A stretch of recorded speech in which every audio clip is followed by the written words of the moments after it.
Actions à mener pendant cette période de crise. Vous comprendrez avec moi, comme le président parlait de mot résilience. La résilience, c'est la situation dont on est, c'est la situation dans laquelle nous nous retrouvons, mais on est avec, on vit avec, malgré tout. Là, j'ai insinué le mot crise. Crise sécuritaire, crise de la protection, crise, mais nous sommes toujours là. On vit avec, on fait avec, malgré cette situation. Et comme nous sommes les êtres humains, nous sommes appelés à réfléchir davantage. Malgré la situation que nous traversons, nous ne devons pas croiser les bras.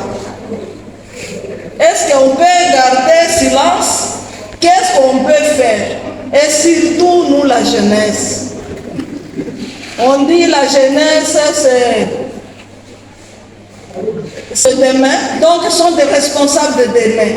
Et cette crise, cette situation qu'on est en train de vivre, est-ce qu'il faut croiser les bras? Nous devons faire des pas pour aller vers, pour voir que si nous pouvons apporter de pistes de solutions, malgré la situation que nous traversons. Et c'est ce qu'on appelle la résilience. On est résiliente par rapport à cette situation. Et aujourd'hui, nous sommes au mois de droits des femmes, le mois de mars, où la jeunesse de la ville d'Ouvira s'est dit de ne pas croiser, mais il faut qu'on puisse faire cette conférence ensemble, qu'on puisse voir quels sont les droits que nous avons et quelles sont les actions malgré cette situation que nous traversons. La situation de crise, nous savons qu'il y a des victimes. Nous savons qu'il y a des survivantes de situations de viol, des situations de violence basées sur le genre, des situations de non-accès à l'éducation, des situations de non-accessibilité, des situations de non-accès.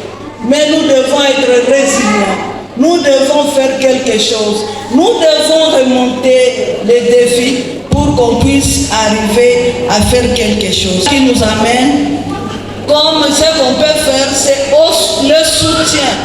Nous devons mener, nous devons accompagner, nous devons apporter le soutien aux survivants de violences. Nous devons créer, nous savons très bien que nous avons des centres, nous avons des victimes. Il faut que ces victimes, les survivants puissent avoir les centres d'accueil pour les filles et femmes qui sont victimes de ces violences et arriver à fournir les assistances psychosociales, médicales et juridiques. Et nous savons, avec ces assistances-là, psychologiquement, quand on est traumatisé, quand on subit des situations, on est affecté et on est réduit. Mais si on apporte un appui aux survivants, aux survivantes, ça crée encore un souffle nouveau pour que ces gens-là, les personnes qui ont été affectées, de reprendre encore la vie et d'être dans la société et d'aller de l'avant. Une sensibilisation, organiser des campagnes de sensibilisation pour informer les communautés sur le droit des femmes, les dangers des violences basées sur le genre. Nous tous, nous venons de quelque part. Nous venons de nos entités et nous ne vivons pas seuls. Nous sommes dans un environnement qui est hétérogène. Et cet environnement, il est là, mais on trouve que, est-ce que tout le monde est informé?